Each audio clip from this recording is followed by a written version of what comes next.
Imogen Kirby, une réaction peut-être. Vous avez été primé à Bayeux, au Calvados, hein, ce prix Bayeux Calvados l'an dernier pour votre reportage. Vous en avez tiré un roman. Une réaction peut-être à ce qui vient d'être dit. Les réfugiés syriens sont vus en général comme une masse. Les victimes syriennes, c'est la même chose pour les migrants, selon vous? Tout à fait, pour tous les migrants. Je crois que ça, c'est le message de ce livre de l'opticien de Lampedusa qui a dit la première fois qu'il a pris la main de quelqu'un qui était dans l'eau, il a regardé plein dans les yeux et c'était à ce moment-là qu'il a compris, sont les noms, sont pas les chiffres, sont les noms.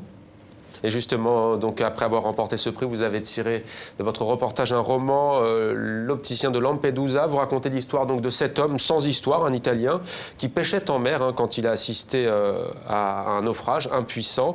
Sa vie va alors être totalement bouleversée. C'était complètement bouleversé, oui. En fait, j'ai décidé de faire ce reportage et puis ce livre parce qu'on savait que nos spectateurs, nos auditeurs, ils en avaient un peu marre de cette crise. Ils étaient saturés par les images et on risquait de banaliser cette tragédie qui se passe en Méditerranée. Alors, on a décidé de faire des reportages sur les Italiens ordinaires à la place d'immigrants, parce qu'on avait écouté tellement des témoignages. Et voilà, dans la série, il y avait un fossoyeur, il y avait un directeur de l'hôpital, et puis il y avait cet opticien qui n'avait rien à faire avec les migrants. Il les a vus autour de lui chaque jour, mais c'était un opticien, c'était pas son problème. Il n'a pas vu ça comme son problème. Et puis un jour... Pourquoi vous ne lui donnez pas de prénom, d'ailleurs? En fait, parce qu'il nous ressemble. Il est vraiment comme nous. C'est un tout un chacun, c'est un monsieur tout le monde. Je le remercie à la fin, parce qu'il s'appelle Carmine Mena. C'est une vraie histoire. C'est une vraie histoire. Et son histoire, c'était il a décidé de prendre un bateau, une promenade en mer avec sa femme et ses amis. Et il s'est réveillé le lendemain. Il a entendu les cris de mouettes. Il pensait que c'était une mouette. Pas de prénom parce que ça pourrait être nous, mais en quoi, au fond, Imogen Kirby, tous les Européens pourraient-ils aujourd'hui s'identifier à lui? En fait, je crois que lui, il m'a dit, il m'a répété tout le temps qu'il était bouleversé par ce qui lui est arrivé. C'est arrivé parce qu'il a dit, moi je suis un homme ordinaire, comment c'est possible que quelque chose si extraordinaire puisse m'arriver, Voilà. Et il a trouvé en lui un espèce de héros qui ne savait pas exister.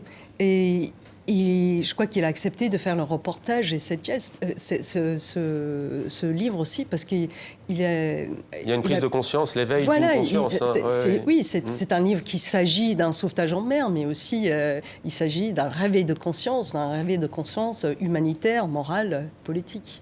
Un extrait, là-bas, des centaines, les bras tendus, ils crachent aux quêtes, s'ébrouent comme une meute suppliante, ils se noient sous mes yeux, et je n'ai qu'une question en tête, comment les sauver tous? Vous êtes grand reporter de guerre, hein, on le précise, vous avez travaillé sur les migrants, mais vous avez aussi couvert d'autres conflits. Juste en Afghanistan. En Afghanistan, justement, c'est un conflit aussi, l'Afghanistan, qui n'est pas résolu. On le voit encore aujourd'hui, notamment à Kunduz, avec encore une offensive des talibans. Que vous inspire ce conflit syrien? En quoi, selon vous, est-il un tournant? C'est un conflit mondialisé? Tout à fait, mais en fait, moi, je ne travaille pas sur le Syrie. Il faut préciser, évidemment, comme reporter pour la BBC, je n'ai pas le droit de donner mon avis politique. Et en fait, dans le livre... Vous gardez justement de pas... Voilà, c'était une espèce de parabole, mais dans le livre, il n'y a même pas un moral à la fin. En fait, le moral, si vous voulez, c'est que on peut être pour ou contre l'immigration, mais personne ne peut accepter qu'il y a tellement de gens qui se noient sur le seuil de l'Europe. Voilà.